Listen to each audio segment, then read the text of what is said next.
Hey guys, here is the last of your section 7.1 notes. This is on day 4. So we've seen how all of the inverse trig functions work, or at least the sine, cosine, and tangent, the 3 original trig functions. All right, so let's just review what we know. We know that the inverse sine function, which is y equals the inverse sine of x, you plug a ratio in and an angle comes out. So your domain are the ratios that you're allowed to plug in to the inverse sine. Well, the ratios that survived are all of them. You can plug any ratio from -1 to 1 into the inverse sine.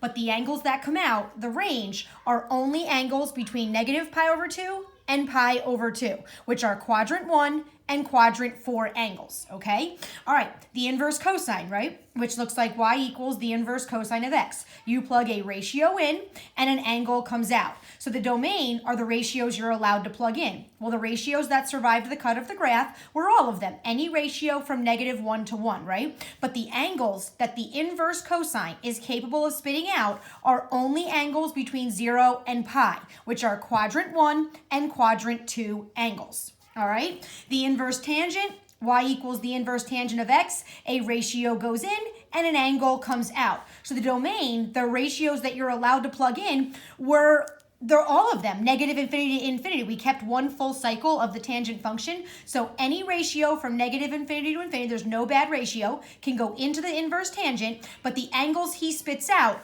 are only angles in between -pi/2 and pi/2, but not including them because remember, those were VAs originally on his graph. So he's actually not capable of spitting those angles out, all right, which are quadrant 1 and quadrant 4 angles. So that's what we know about all of the inverse trig functions, okay? Those are their capabilities.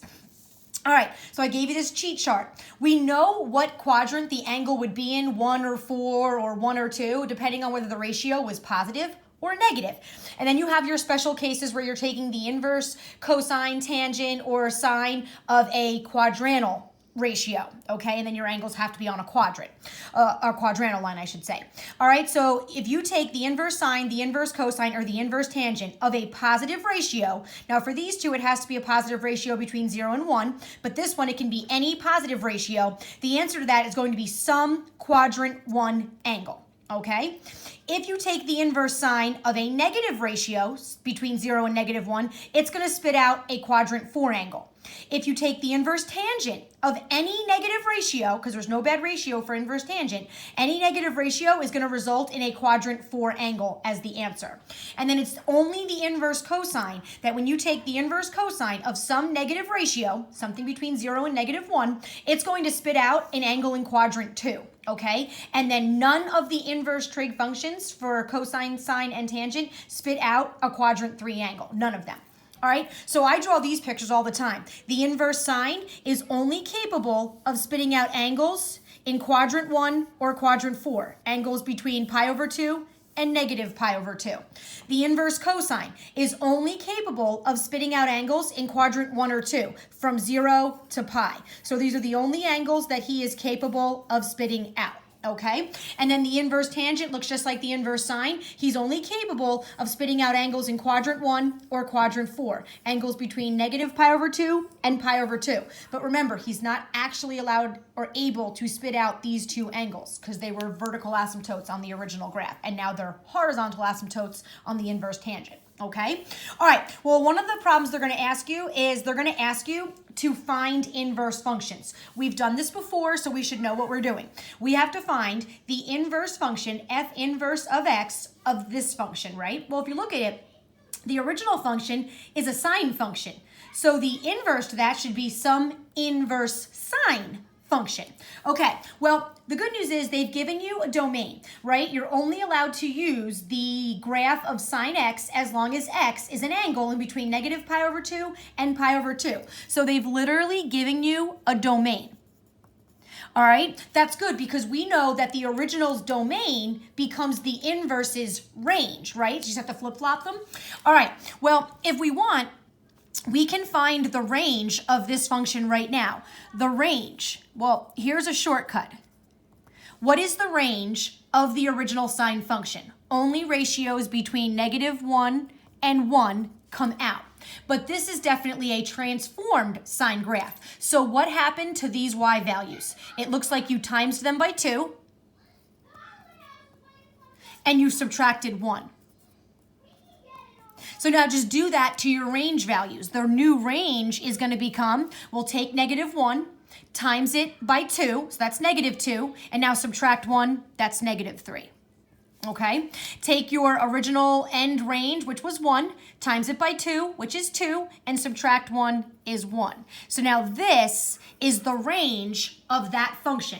So now you automatically know the range of this function becomes the inverse's domain. So you're all set on what your domain and range are going to be for the inverse. All right, now let's find the inverse. Well, if you remember how to find the inverse, the first thing we do is we rewrite f of x as y. We write it as y equals 2 times sine x minus 1, right? And again, the -1 is not what you're taking the sine of. They would have had to put this in parentheses if he was included with what we were taking the sine of. He's on the outside of the function.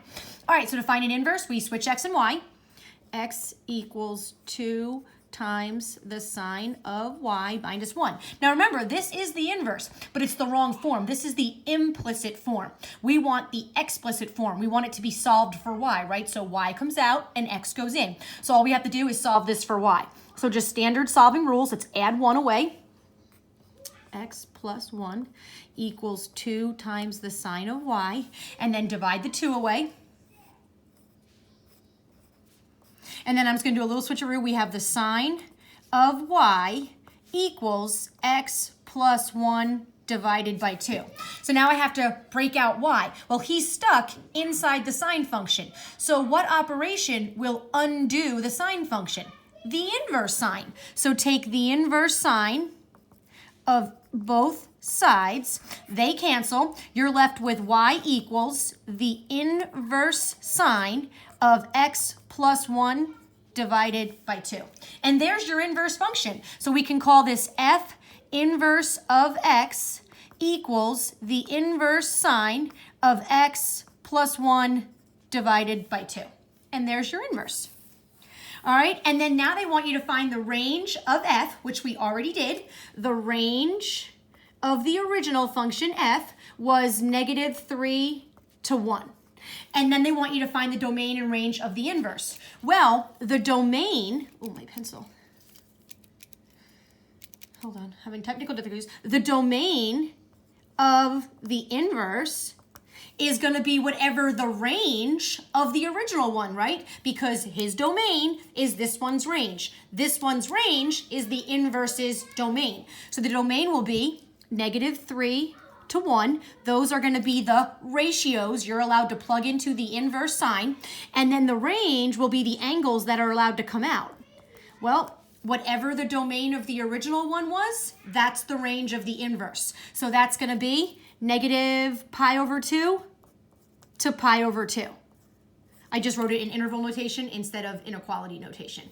All right, but that's it. Now you've gotten all the problems answered. Okay, so just remember, we find inverses by switching x and y and resolving it for y. Okay, all right. Let's go on. All right, so now they're going to ask you to solve an equation involving an inverse trigonometric function. All right, so they want us to solve this equation.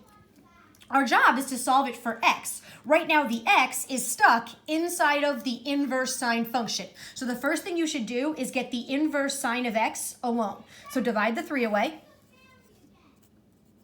And then you're going to get the inverse sine of x equals pi/3. Now again, there's some clues, right? The inverse sine of what ratio will get you an angle of pi/3? Well, if you remember, pi/3, the inverse sine, only spits out angles in quadrant 1 or quadrant 4. Pi/3 is definitely a quadrant 1 angle. So we know that you must have taken the inverse sine of some positive ratio in order to get a quadrant 1 angle out. So we know the answer is some positive ratio. But guys, it's even easier than that. Who's going to undo the inverse sine? The sine function. Take the sine of both sides, and x is going to equal the ratio that the sine of pi/3 equals. So if you remember how to find this, the sine of pi/3, well, the sine of pi/3 is a 60-degree angle in quadrant 1. So you're taking the sine of a 60-degree angle who landed in quadrant 1. Anybody know what the sine of a 60-degree angle is? The sine of a 60 is √3 over 2, O over H. And it's in quadrant 1, so all students take calculus, it's positive. The answer is positive root 3 over 2. Okay, now if you wanted to, I hope I was on camera there. If you wanted to, you could also go back to the good old trusty unit circle. The sign of pi over 3 is the y coordinate, which is root 3 over 2. Okay, let's go to this one. The inverse tangent of x minus 5 times the inverse tangent of x minus pi over 3 equals 2 pi over 3. Now, our job is to solve this for x. Right now, x is stuck inside of this inverse tangent function and this inverse tangent function. This is not inside. They would have had to put this in parentheses, so otherwise he's on the outside. So let's get these inverse tangent functions alone. So let's add pi over 3 away. Okay, so now we're going to get, well, guys, think about it. If you had, let's say, 1x and you minused 5x's from it, that would be negative 4x's. So if you have 1 inverse tangent of x minus 5 inverse tangents of x's, how many inverse tangents of x do you have? You have negative 4. 1 minus 5 is negative 4 inverse tangent x's, which is going to equal 2 pi over 3 plus 1 pi over 3. That's 3 pi's over 3. And guess who 3 pi over 3 is? It's pi. All right, and then we're going to divide the negative 4 away. Divide both sides by negative 4. Divide both sides by negative 4. And you are left with the inverse tangent of x has to equal negative pi over 4. Okay, so the inverse tangent of what ratio gets you this angle, right? Well, remember, the inverse tangent only spits out angles in 1 or 4. Negative pi over 4 is definitely a quadrant 4 angle. So that means if you took the inverse tangent of a negative ratio, it would get you a quadrant 4 angle. So we know this is some we know this is some negative ratio, right? Well, the easiest thing to do is take the tangent of both sides. All right, and then x is going to equal whatever the tangent of negative pi over 4 is. So the tangent of negative pi over 4 gets you what ratio? Well, guys, negative pi over 4 is in quadrant 4. So you're taking the tangent of a pi over 4 that landed in quadrant 4. So you're taking the tangent of a pi over 4, which is a 45-degree angle, who landed in quadrant 4. Anybody know what the tangent of a 45-degree angle is? All right, 1 root 2. The tangent of a 45, O over A, it's opposite over adjacent. It's 1 over 1, which is 1. But all students take calculus. Only the cosine gets you a positive ratio. So what is the tangent of a quadrant 4 angle? It's a negative ratio. So the answer, x equals negative 1. Okay, now again, on your unit circle, you could have gone to where negative pi over 4 is, which is right here. It would have been your 45-degree reference angle. Negative pi over 4, and then the tangent is the y coordinate over the x coordinate. What's negative root 2 over 2 over root 2 over 2? It's negative 1, okay, just like we said. So the answer is the ratio negative 1. All right. Yeah. All right, guys, I'll be right back. Sorry to cut this video off. My kids need something. I'll be right back.